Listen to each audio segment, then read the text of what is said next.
stems from how this program is also an attempt to take away the clout of influence peddlers, including those oligarchs and clans in the allocation of national wealth.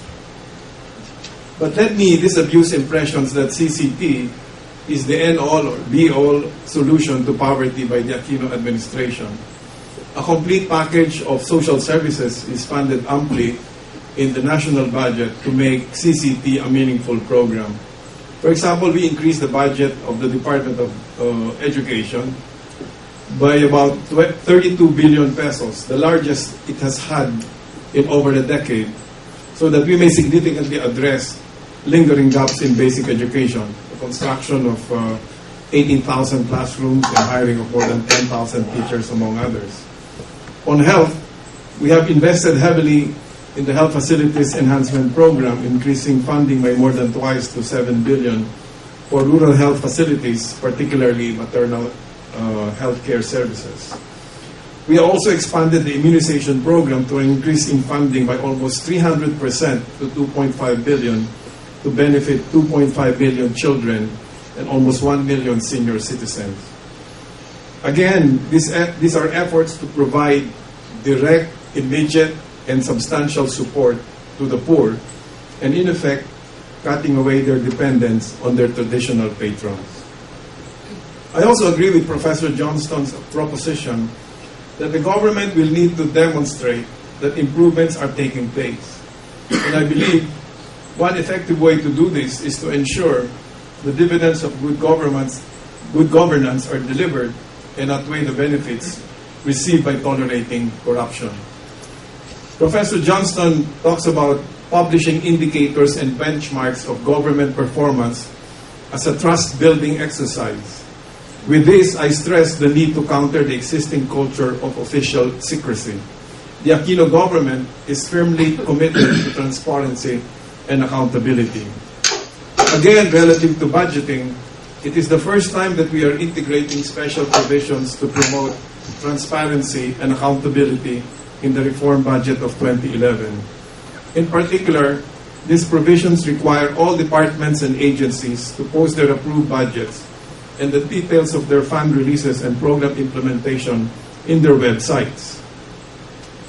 Particularly on the national budget, we in the DBM are now actively engaging civil society as a key strategic approach to building trust and ensuring broad political ownership to reform work. The direction we are taking is to involve the citizenry through CSOs throughout the budget process, from participating in the preparation of the budget to playing a key role in exacting budget accountability. Before proceeding here this afternoon, in fact, I signed into a new project called the Open Budget Initiative, led by a broad network of civil society organizations and some legislators like Senator T.G. Gingona. One project is to focus their oversight and advocacy efforts at certain key departments. In fact, I recommended DSWD, DPWH, Department of Agriculture, or the Department of Education, and monitor their activities from budget preparation to budget execution all the way to oversight. So let me thank Professor Johnston, the Center for Strategic and International Studies, the Asian Institute of Management, and the Asia Foundation for undertaking this noble initiative to provide important inputs to the Aquino administration. With the victory of President Aquino in the last May elections, we as a country have been given the opportunity to start anew. Not only are we ensured that there is a commitment to reform from the top, we also have a significant base to build on and consolidate to ensure broad political support to the reform agenda. With this comes the urgency of sustaining this support and building trust. Let us not watch this opportunity to lay the groundwork for empowering politics to take its place in our society. We understand that the problem we face is not just a problem of leadership, not just a problem of management, but a problem that is essentially structural. It lays in the very basis by which power and wealth are distributed in this country and may not be an easy task But the Aquino administration will be satisfied in laying the groundwork so that this long-term struggle can have a strong foundation.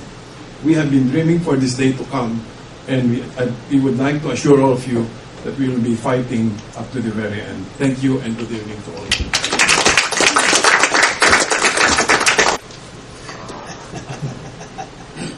Our next speaker who will give her reactions to the book is Marites Pitug, editor of Newsbreak and the founder of Philippine Center for Investigative Journalism.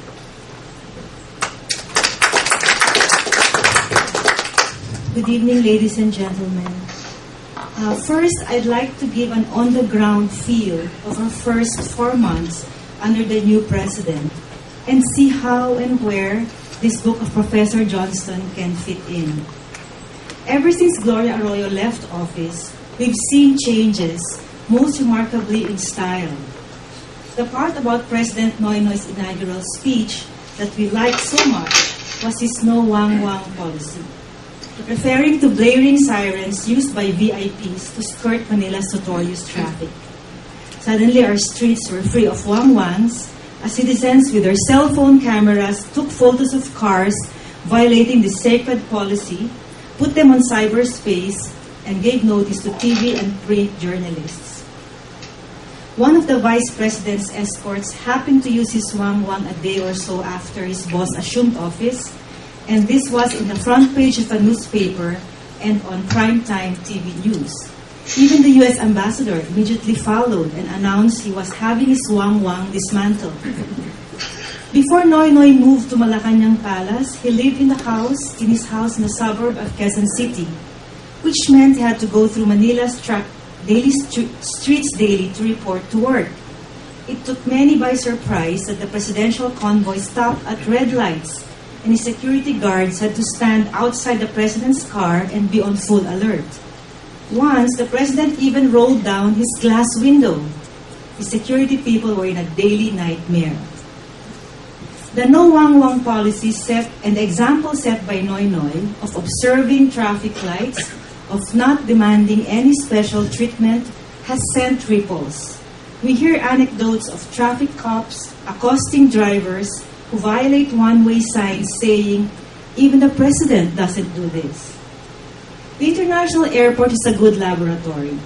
Airport personnel say traffic is no longer held up by VIPs with their backup cars because they have done away with their wang-wangs. Chris Aquino, whom we all know, and his other sisters queue to check in and for security check. Dropping old practice, former President Arroyo and her husband had to queue at the airport and undergo body check just like everyone else. Of course, reporters couldn't avoid writing about this, complete with photographs of a glum former president subjecting herself to a body check. As for Noynoy's lifestyle, it's refreshingly simple. He rarely dines in five-star hotels and fine dining restaurants. On the day Congress proclaimed him winner of the presidential race, he and his staff celebrated in a noisy and inexpensive Chinese restaurant beside a supermarket. One day, he was late for a morning appointment because he said he couldn't sleep the night before. Why? He's part of the city experienced a blackout and he didn't have a generator. When he visited the U.S., he deliberately left his cell phone in the Philippines because he said, among other reasons, he didn't want additional expenses on his roaming account. I don't know if Secretary Bush will confirm this. The U.S. trip was his first overseas visit in 11 years.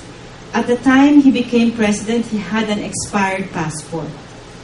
I have a suspicion that the president at the time did not have a roaming account. And of course, the most publicized story about his visit, which even the Vietnamese press carried, was his hot dog meal in New York. Lunch for him and those who accompanied him cost a total of $54.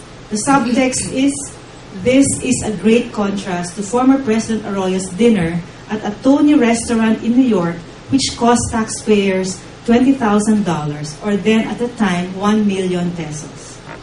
Nothing about Noynoy eating hot dog or hamburger appears scripted. That's really his bad, unhealthy diet. When President Aquino went to Hanoi for the recent ASEAN summit, he reportedly took a Philippine Air Force Fokker plane, which had seen its glory days, from Ho Chi Minh to the Vietnamese capital and back. From Ho Chi Minh, he took a Philippine Airlines commercial flight home. His special request, a can of regular Coke. Remember that Lucio Tan's airline only serves colas his companies produce. You won't see any competing brands there. I hope Noynoy does more than request regular Coke. This is largely about style, but it's also about a culture that's slowly seeping in. It's about not flaunting power. It's about what it means to be in public office. In a country steeped in class consciousness, this counts for much. After 9 years of corruption scandals, this too counts for much. Now, this is where Professor Michael Johnston's book nicely fits in. It's very timely, as Mr. Washington Sisip said, for now is the opportunity to undertake reforms. After the vast change in style, what we now need is substance to boost the power of example.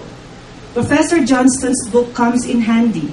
It can help the Aquino government spell out an anti-corruption program, even if Pinoy only picks a few key strategies, as long as they are workable and effective. The strategies proposed by Professor Johnston covered the whole range from long-term to short-term. But within 6 years, President Pinoy can only do so much. As Professor Johnston says, the new government needs to show successes. With the legal assault on Pinoy that Pinoy is getting from Arroyo allies through the Supreme Court, we need to know his options outside the Truth Commission, which the court may eventually strike down. We need to know his option in pursuing graft cases against Arroyo and her cronies, which the Ombudsman, with little sense of the public good, won't pursue anyway. Remember, the Supreme Court foiled her likely impeachment. The executive order on midnight appointments may also be struck down, leaving Pinoy stuck with the midnights. Apart from these, what are the institutional steps that each department should take outside of posting budgets, expenses, and contracts on their websites? And so far, only 3 departments have done this. Running after tax evaders has also a powerful demonstration effect. But within the BIR and Customs Bureau, how do the leaders set reforms within the institution so that they are sustained? A key point raised by Professor Johnston. The $400 million grant from the Millennium Challenge account is supposed to help the government boost institutional measures to fight corruption.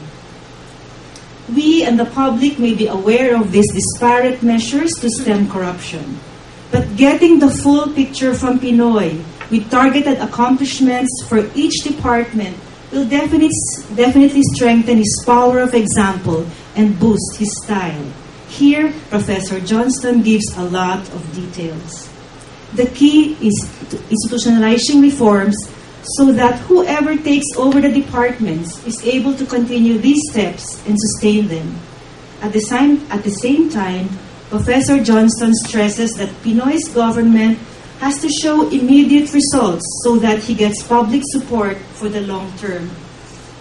This book provides a roadmap that includes how successes can be achieved and demonstrated. It's a very rich strategy, the big picture that can help the new government navigate through this difficult terrain. As for the media, we do play a vital role. As Jon Stewart said, and I take this seriously, the media is like our immune system. End of quote. We boost our country's democracy by reporting with rigor on governance issues, by taking our role as watchdog to heart. We need to hold our magnifying glass up to anti-corruption issues, especially what Pinoy promised to deliver. Bring them into focus and illuminate these. We need to do more reporting on anti-corruption programs and strategies, provide coherence, and make sense of these scattered details. Reporting will be more enlightened if journalists have an anchor, and this is the government's anti-corruption blueprint, complete with key strategies and targeted results. We can then compare this blueprint with what's happening on the ground. So this book, Professor Johnston, will keep our plates full and will definitely add substance to President Noynoy's power of example. Thank you and good evening.